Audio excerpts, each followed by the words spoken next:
defeated, so the native forces in Afghanistan should declare a victory and retreat.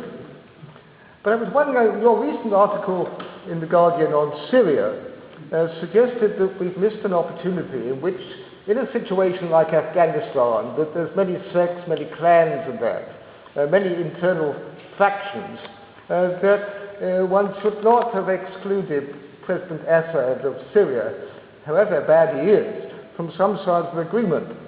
But is it the case that you feel that in the case of Afghanistan, that as though it were, you could leave the Afghans with the Taliban and they will sort the Taliban out, or that the Taliban are themselves evolving and changing? There have been some articles in The Guardian about people captured by the Taliban who have said that actually they are moderating their views. What's your feeling about that? Well, I mean, there was an article in today's Guardian, and there's quite an interesting report put out by 3 people on behalf of RUSI, the Royal United Services Institute, who spoke to people who are close to the Taliban. They're not Taliban sort of leaders at the moment, but they've had contact with them, or they were former Taliban ministers. And they seem to be saying some of the points that you alluded to in your question, that Taliban attitudes are evolving. They're not the same people as they were in 1996. They recognize that education and health are wanted by people in Afghanistan, and foolish and counterproductive for them politically to try and resist that. They still have obviously concerns about higher education, but they've hinted that, as long as girls are not in the same room, building as the boys, they can accept that. So there is an evolution. I mean, the Taliban were completely against television in 1996. They destroyed television sets. They destroyed tape recorders. There's no music was allowed. Now they've changed that. They have a website. They have, they have Facebook and so on. And they call up Western correspondents and make statements and so on. So they're very sophisticated in technological terms. So I think they have changed, but more importantly than that, I think they've realized, according to these people who've spoken to them, and there's some evidence of this even before these latest contacts, that they understand they will not be able to capture the whole country again. They're not seeking a political and military victory. They know that's impossible. And they are willing to make some kind of deal. They don't want to negotiate with Hamid Karzai, they want to negotiate with the Americans. Because they see them as the main enemy, and the people who are calling the shots. And they are willing to share power. I mean, Mullah Muhammad Omar made quite a big speech at the end of Ramadan a year ago, in which he said that we do not want a monopoly of power. We recognize the existence of different ethnicities in Afghanistan, and people will be chosen on the basis of merit, not on the basis of ethnicity. And he even talked about foreign investment. He was saying this is a country with resources, which have to be developed, and we need outsiders to help with that. So, he sounded relatively moderate. Now, obviously, we don't know whether that is just a front, a facade, what's behind it. But until you have negotiations, you can't tell. Which is why I'm a very strong advocate of the idea of contacts with the Taliban to try and find out exactly what their positions are, rather than demonizing them and trying to win an impossible military victory. I remember being struck by something that I read at the start of the war, when a woman, referring to the Najibullah regime that was left behind after the withdrawal of the Soviet Union's forces, saying that if the women of Afghanistan had the opportunity, that's the government they would have wished back. Now, in your view, is that the sort of, were they approaching something that was in that government that would have been acceptable to the Afghan people? And do you think it could have survived had it not been for the subsequent Taliban insurgency? No, it's a very good question, because you do occasionally see Najibullah in car windows, windscreens in Kabul. There is a sort of small after all, he was trying to modernize the country. From 1989 to 1992, there were no Soviet troops, so the argument that he was a puppet in Moscow was completely without validity. And he, as I mentioned, the universities, women were unveiled, and they were trying to bring the country forward. Now, it's true that he probably was quite secular. He was not very religious, so that, of course, is a bad mark. And so it was easy for, and he had come in when the Russians were there, so it was quite easy for the Mujahideen to say the man is a communist, an atheist, and so on. Even if he's an Afghan, he's still a communist and an atheist, which is hard to counter among traditional people who don't really have much information. So there was that issue, but he was undermined by the West. I mean, one of the points that I make in this book, I have sort of various myths that are constantly peddled about Afghanistan, which I try and confront and refute. And one of them is the one that you've heard from everybody, Tony Blair and Bush, still here, and Hillary Clinton and others. But we will not walk away, as we did in 1989 when the Russians left.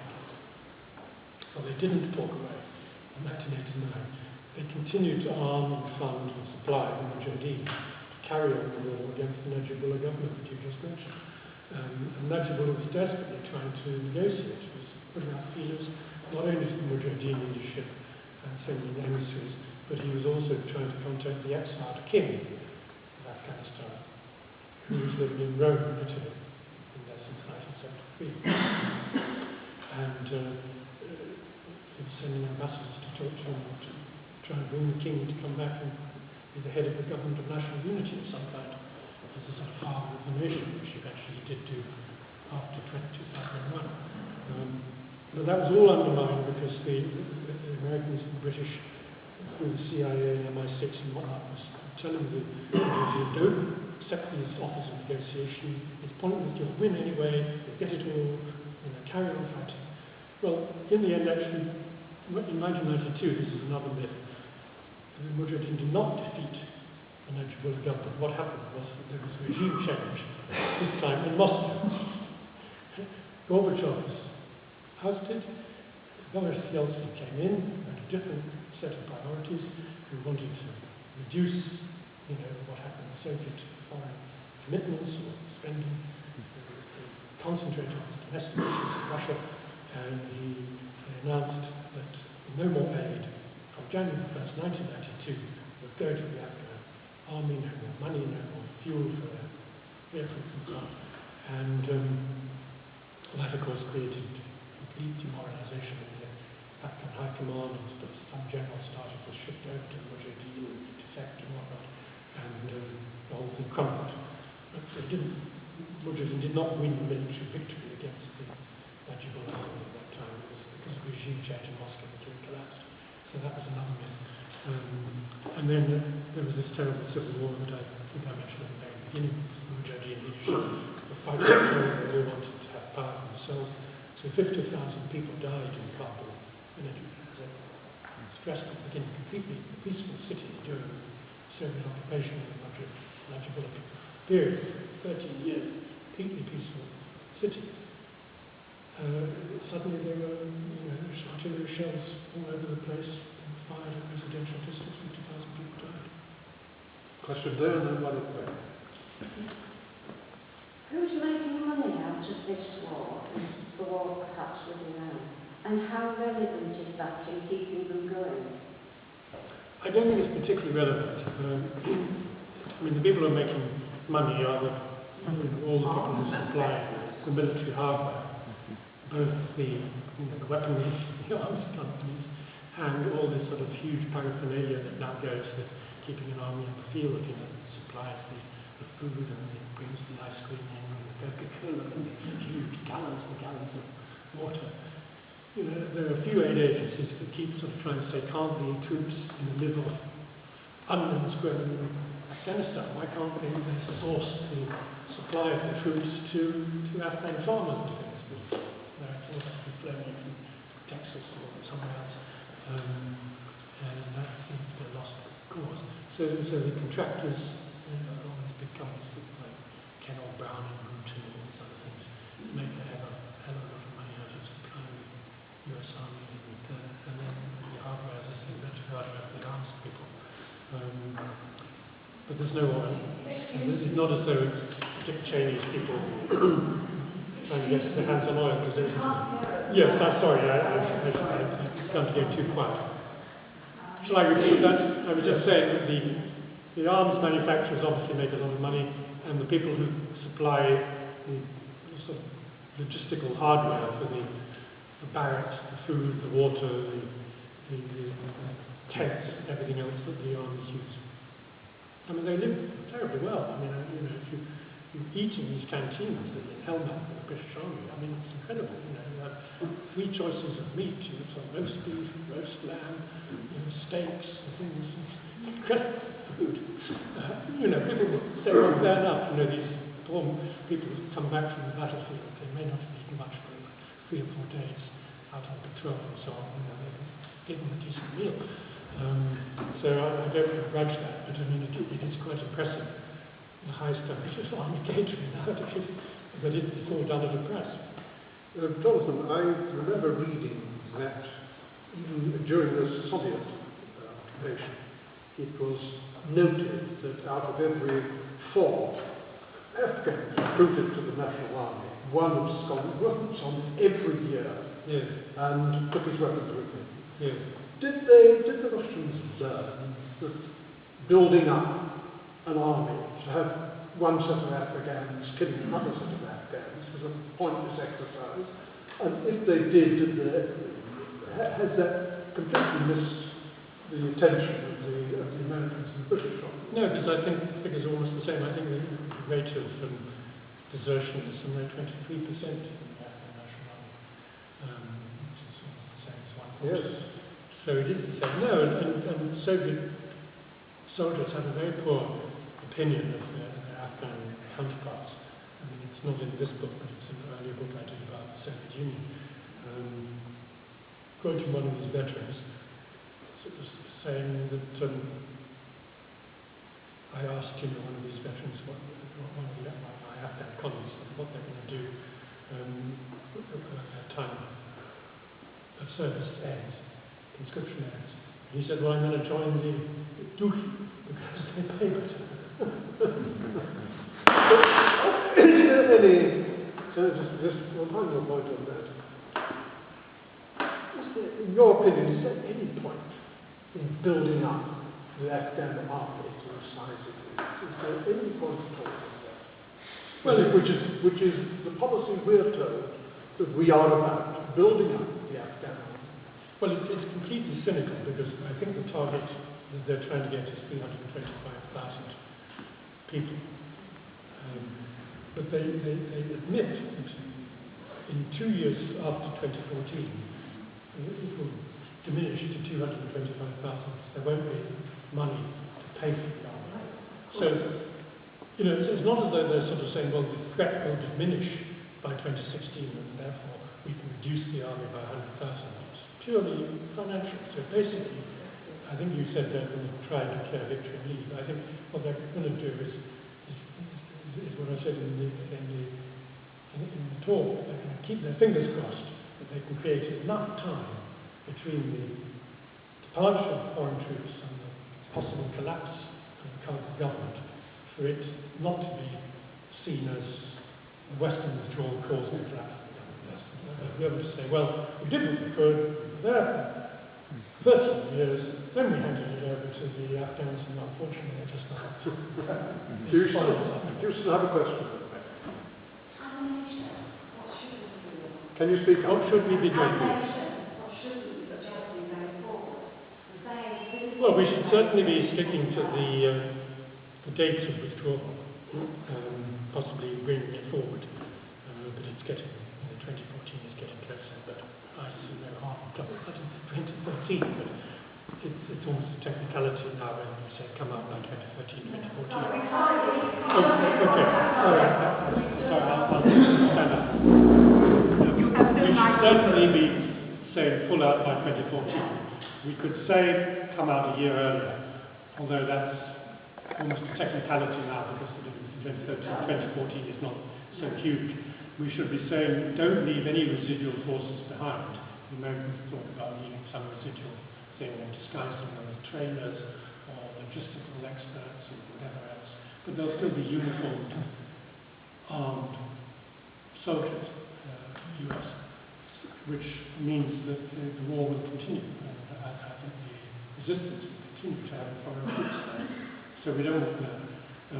We should certainly be saying we should continue giving aid to Afghanistan for peaceful aid for development, as long as it's properly supervised and managed and it doesn't go into someone's pocket.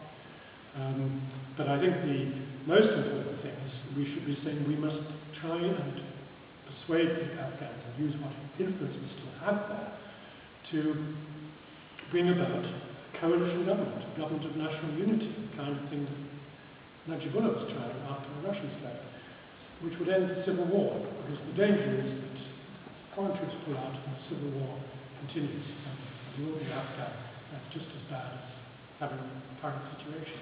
So we should be really trying to urge the Taliban and the others in Kabul to compromise and make a deal and produce a government of national unity. Joyce. Have you any hopes that successive British governments will learn anything from this chaos? Will they learn not to follow the USA into ill-considered adventures abroad? Will they learn that an Afghan death is just as important to his family as a British death is to our families? Will they have learnt that each country, as we claim, has the right to decide what form of government it's going to have?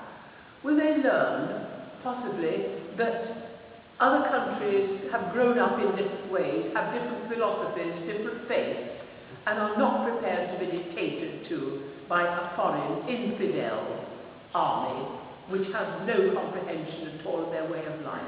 What shall we have learned? Well, it's a very, very good question. And in a way, of course, you've answered the question yourself. I think they seem to have learned, I'm saying they rather than we, they seem to have learned, some of us knew that they were not. You're one of them, I know. I think they have learned that it is risky to put foreign boots on the ground, which is why in Libya they used air power entirely. They're moving more and more to drones. But they're still intervening. And you touched on, Peter John, and you touched on Syria. I mean, they're pursuing a policy of regime change via civil war in Syria. They're trying to change the regime there using other people's deaths by pumping arms into Syria to promote a civil war in the hope, which is by no means guaranteed, that they will defeat the Assad government's army. I think it's much more likely that this war will go on and on and on and on in Syria unless there is a negotiated solution. But it's hard even to see that because Kofi Annan made an effort to get very far, and Lakhdar Brahimi, I think, has an equally hard task. Right. One question there, and then here, and then one. So this. Sorry, did you want to ask the question? No, you. Yes. But oh, sorry. Right, this one. Could I just ask you to speculate on what things might have happened if there hadn't been any invasion by the Russians or by the Western powers? How would world history be different? Well, there was already an insurgency going on in Russia, in Afghanistan in 1978 and 79, after this communist government, so-called PDPA, came to power in April 1978. It was already, it provoked, as I indicated in the question that I began with all things. You know, they wanted to modernize, and I've talked to those people, some of them here actually. I talked to 3 former ministers in the Najibullah government, government, were living here, because in 1992 when the Mujahideen finally entered Kabul after the collapse, the ministers of the government were scattered, and some of them went to Moscow, some went to Paris, and John Major, give him credit, as Prime Minister here at the time, gave asylum to some of these people who were communists who would have been trying to overthrow all these years under Maggie Thatcher. So you can go and talk to them. And it's quite interesting because one of them was a former Prime Minister, one was a former Minister of Finance, one was a former Minister of Agriculture, so they clearly had potentially their hands on purse strings. They live very, very modestly. What are basically council flats in outer suburbs of London. I can't imagine any former ministers in Hamid Karzai's government living in the council flats with Hounslow. They've all got villas in Dubai and elsewhere because they've put their hands on the tools. So what I'm trying to say is that these people were kind of much more modest and honest than some of their counterparts today. But anyway, you can talk to them, and you find that these were people, usually first-generation graduates who got to Kabul University or Technical University or the other university, sort of had a conscience, were shocked by the level of development of their own country, knew the backwardness of it, wanted to develop it, wanted to use their skills to get the thing going, joining to what seemed to be a communist modernising party, which was really not very different from any of these other authoritarian parties in the third world of their time, Nasser's party or Sukarno in Indonesia or whatever else like. That were nominally communists, so they were a sort of one-party state, but basically they were trying to develop. Now, if they'd been allowed to continue, I think we'd be much better off. But it did provoke the insurgency before the Russians got involved. And then when the Russians got involved, it only became worse. Because then people had the nationalist element. We were fighting against foreign invaders, not just against atheist reformers. And so it got much worse. But if we had to intervene, if the Russians hadn't intervened, maybe the government would have eventually toppled. Yes, perhaps the armed rebels would have toppled them. They had a king, Amanullah, who, after the First World War and after the Third Anglo-Afghan War, and finally conceded Afghan independence in 1919. The king was called Amanullah, who was a sort of modernizer and impressed by sort of European ways, and did a sort of grand tour of Europe, and there are pictures of him wearing a frock coat and top hat, and his wife wearing nice sort of skirts and things, blouses, and he came back to Kabul, told them all his court. Everybody is now in European dress. Give up these traditional clothing. Well, of course, that would cause a great storm. And he was toppled. And that had nothing to do with any foreign intervention. He was just toppled because he was a modernizer and seemed to be somebody who was bringing foreign ways into a very traditional country. So maybe the government of the PDPA, even if the Russians hadn't intervened, would have been toppled. And if the Western powers hadn't intervened, do you think there would be a surge of further terrorist attacks? Here? In Europe? No, this was complete nonsense. Complete nonsense. That's another of the myths. George Bush said after 9/11 that those who harbour terrorists are as evil as the terrorists themselves. And then he went to send messages to the Taliban, you are harbouring Al-Qaeda and Osama bin Laden. Unless you hand him over, we will come in. Right. Question at the back, there's one here. Let me just touch this one point. Just finish this one point. After 9/11, Osama bin Laden, not being an idiot, had moved from Kandahar into the Tora Bora Mountains east of Afghanistan, knowing that the likelihood of US intervention was fairly high. He wanted to get out of the way. So my point is this, at this point, even if the Taliban had wanted to satisfy George Bush and arrest Osama bin Laden, capture him and hand him over to the Americans, they didn't have the wherewithal to do it. How could they capture him in Tora Bora when the Americans took 9 years to find him? The Taliban don't have night vision equipment, they don't have drones, they don't have satellites in the sky. They wouldn't have been able to get anywhere near Osama bin Laden. He had his Arab bodyguards around him, up to 1,000 men. So it was complete nonsense of Bush to say to the Taliban, we're toppling you because you haven't arrested Osama. They couldn't have done it. Right. Question in the back. We've been waiting. There was a recent article in the Guardian about the declining quality of US troops from the US Army, about the drugs, criminality, various other things that actually affected the Forces Army later on in the Afghan campaign in the 80s. What do you think about, is there a declining quality in ISAF troops because of the rigors of the war, and how long will it be going on? So are ISAF troops becoming addicted? You mean? Well, the recent problems such as the accident burning around the US sergeant who went on the rampage in Kabul. Do you think that the rigors of the war are getting to the quality of the troops because we're needing more and more to go out now?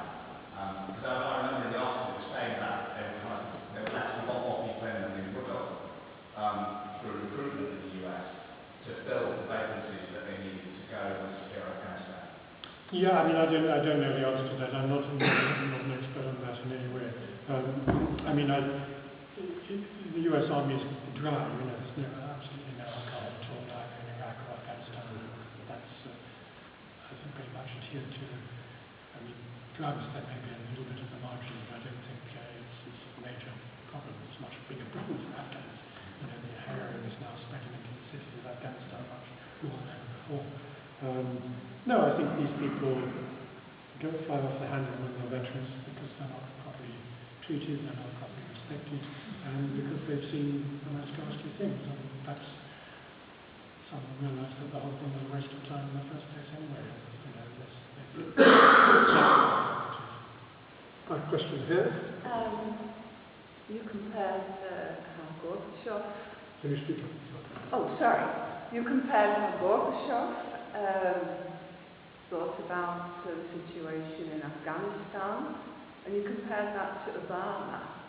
Now, I think of President Obama as a highly intelligent man, so I'm wondering what influences there are perhaps on an American president which in the Soviet era weren't on Gorbachev.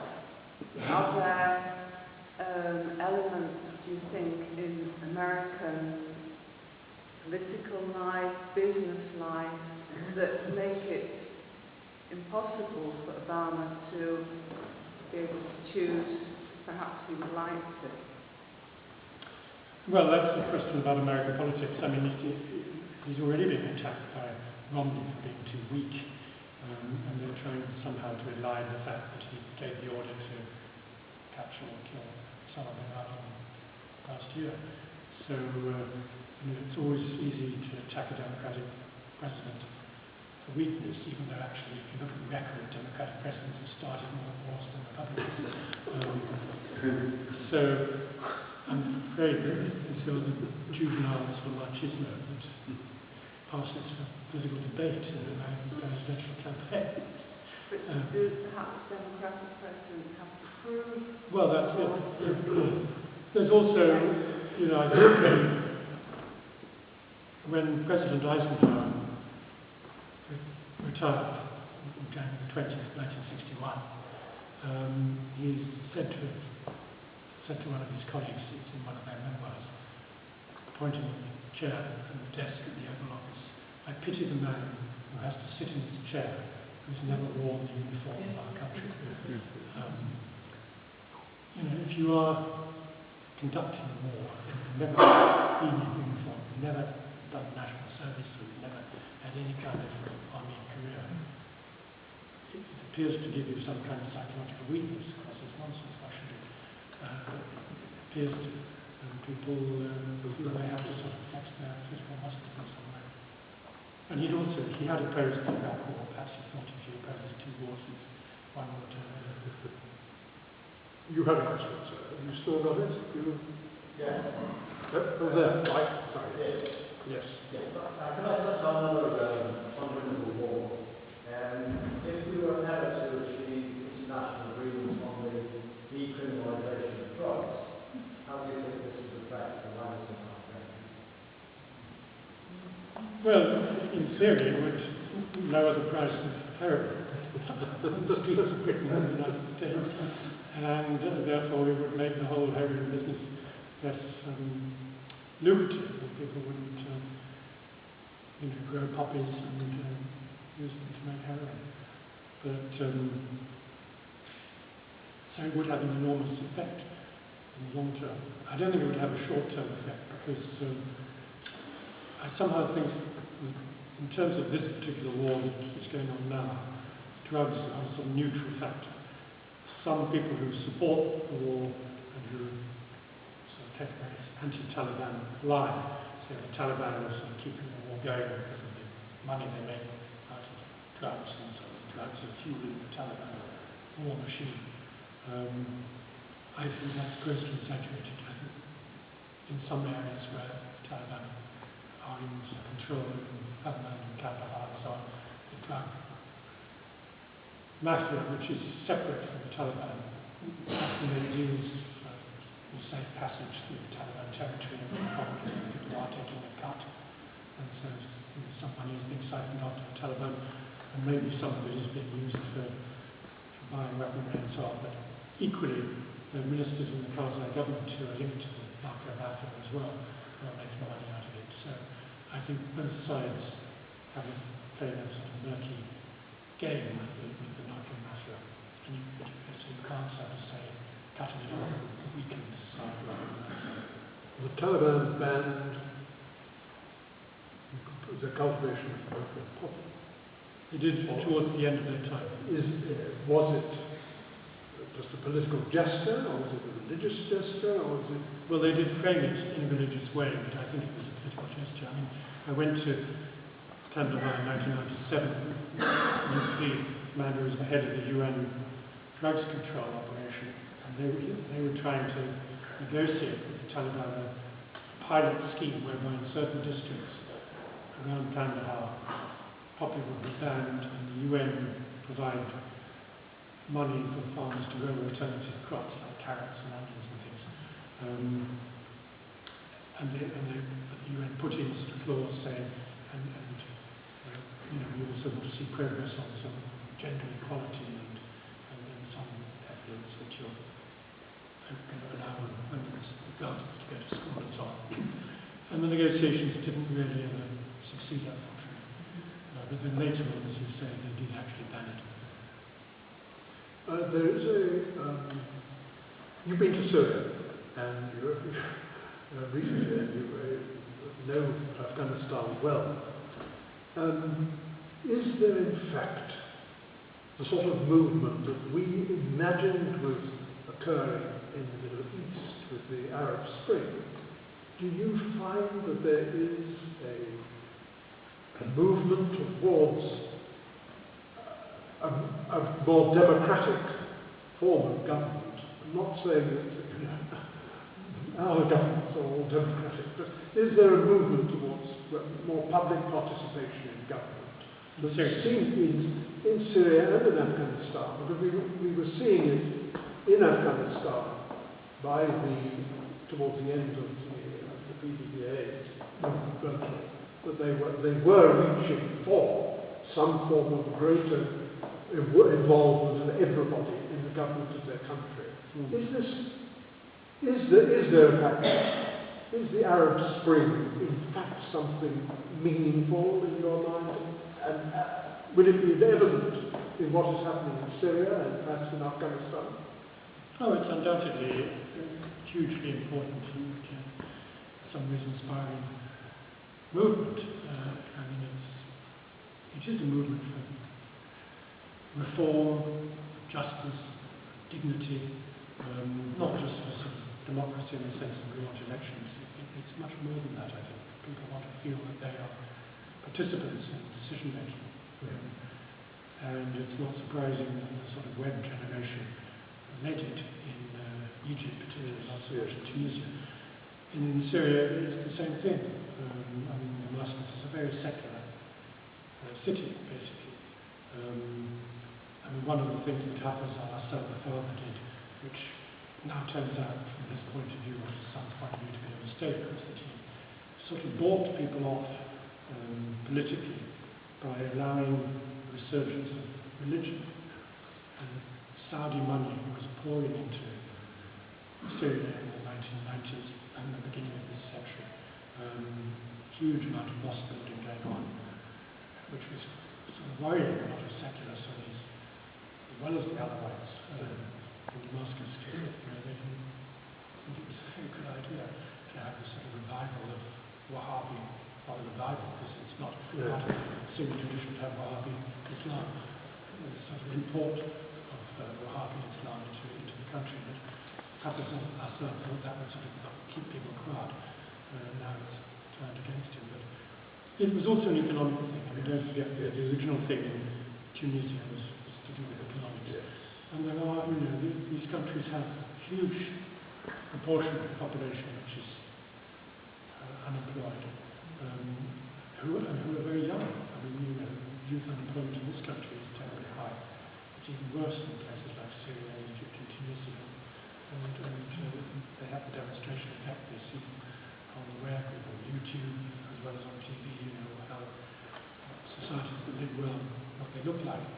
And so people want that, understand that. And there's also a national dignity thing. I mean, that's intended to be suppressed in some of the reporting. This was, they didn't like Mubarak because he was seen as a sort of US puppet.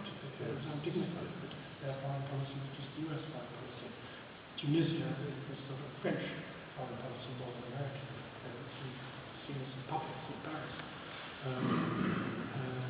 So it wasn't surprising to me that the Americans had got on board very quickly with the Libyan civil war because they wanted to try and, having been on the defensive after Tunisia and Egypt, because they backed the dictators for so long, they suddenly wanted to jump ahead of the curve and sort of say, well, we're going to peace against Gaddafi, we'll help get rid of him.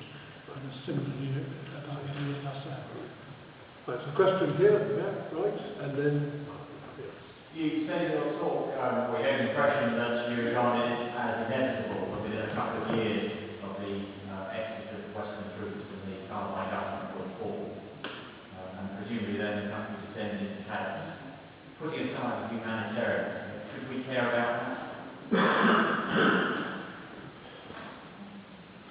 Well, in the most narrow-minded way, no, because I don't think there's any threat to us from chaos in Afghanistan. I mean, Al-Qaeda is not in Afghanistan anymore, it's mainly in Pakistan, or it's in Yemen, or Somalia, or North Africa. And anyway, Al-Qaeda is interested in doing things in Britain because they don't like our foreign policy. Blair and Brown and others, the cows come home, it's got nothing to do with our foreign policy. But, that's not what they've been told in MI5 and MI6. They know perfectly well terrorist threats. We are recruiting more terrorists with our foreign policy.